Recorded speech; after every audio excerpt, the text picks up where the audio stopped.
Matthew chapter 13. The parable of the sower. That same day Jesus went out of the house and sat by the lake. Such large crowds gathered around him that he got into a boat and sat in it, while all the people stood on the shore. Then he told them many things in parables, saying, A farmer went out to sow his seed. As he was scattering the seed, some fell along the path, and the birds came and ate it up. Some fell on rocky places, where it did not have much soil. It sprang up quickly, because the soil was shallow. But when the sun came up, the plants were scorched, and they withered because they had no root. Other seed fell among thorns, which grew up and choked the plants. Still other seed fell on good soil, where it produced a crop, 100, 60 or 30 times what was sown. Whoever has ears, let them hear. The disciples came to him and asked, Why do you speak to the people in parables? He replied, Because the knowledge of the secrets of the kingdom of heaven has been given to you, but not to them.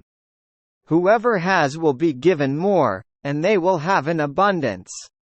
Whoever does not have, even what they have will be taken from them. This is why I speak to them in parables. Though seeing, they do not see.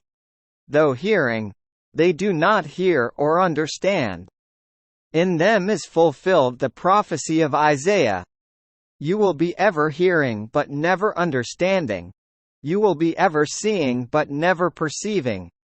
For this people's heart has become calloused. They hardly hear with their ears, and they have closed their eyes. Otherwise they might see with their eyes, hear with their ears, understand with their hearts and turn, and I would heal them.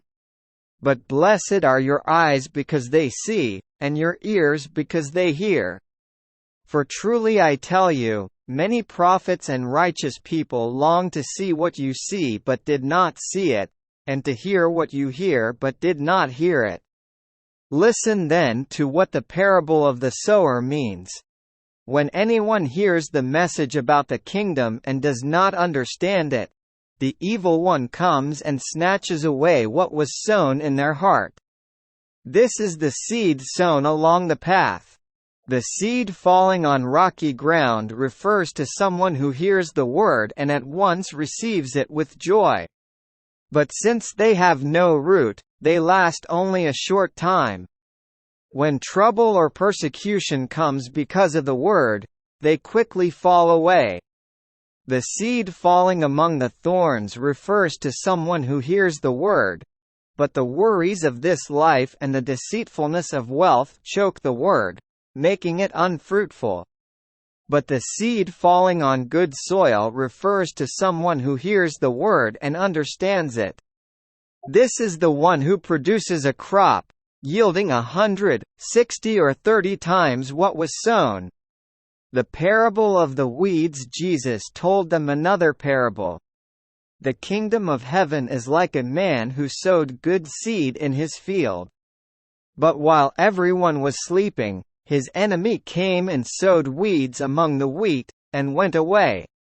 When the wheat sprouted and formed heads, then the weeds also appeared. The owner's servants came to him and said, Sir, didn't you sow good seed in your field? Where then did the weeds come from?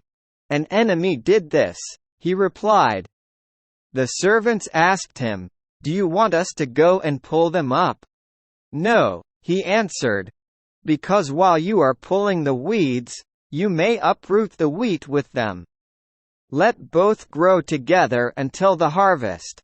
At that time I will tell the harvesters, First collect the weeds and tie them in bundles to be burned. Then gather the wheat and bring it into my barn. The parables of the mustard seed and the yeast. He told them another parable. The kingdom of heaven is like a mustard seed, which a man took and planted in his field.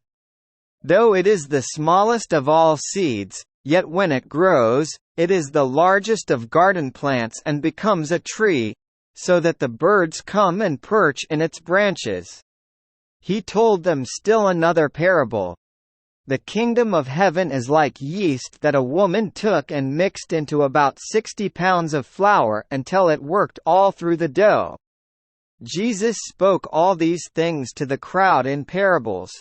He did not say anything to them without using a parable. So was fulfilled what was spoken through the prophet, "I will open my mouth in parables.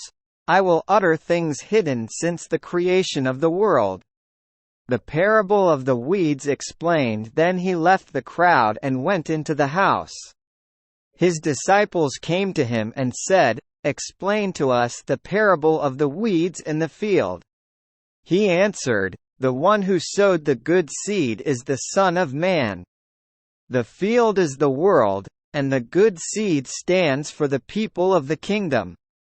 The weeds are the people of the evil one, and the enemy who sows them is the devil. The harvest is the end of the age, and the harvesters are angels. As the weeds are pulled up and burned in the fire, so it will be at the end of the age. The Son of Man will send out his angels, and they will weed out of his kingdom everything that causes sin and all who do evil. They will throw them into the blazing furnace, where there will be weeping and gnashing of teeth.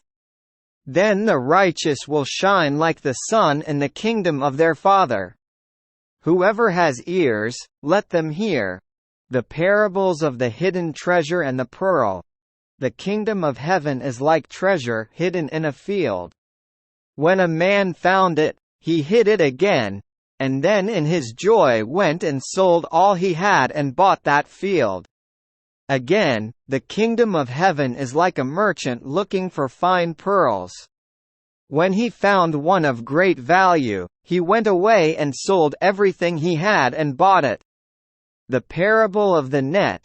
Once again, the kingdom of heaven is like a net that was let down into the lake and caught all kinds of fish. When it was full, the fishermen pulled it up on the shore. Then they sat down and collected the good fish in baskets, but threw the bad away. This is how it will be at the end of the age. The angels will come and separate the wicked from the righteous and throw them into the blazing furnace, where there will be weeping and gnashing of teeth. Have you understood all these things? Jesus asked. Yes, they replied. He said to them, "Therefore every teacher of the law who has become a disciple in the kingdom of heaven is like the owner of a house who brings out of his storeroom new treasures as well as old." A prophet without honor. When Jesus had finished these parables, he moved on from there. Coming to his hometown, he began teaching the people in their synagogue, and they were amazed. "Where did this man get this wisdom and these miraculous powers?" they asked. "Isn't this the carpenter's son? Isn't his mother's name Mary, and aren't his brothers James, Joseph, Simon and Judas? Aren't all his sisters with us? Where then did this man get all these things?" And they took offense at him. But Jesus said to them, "A prophet is not without honor except in his own town and in his own home." And he did not do many miracles there because of their lack of faith.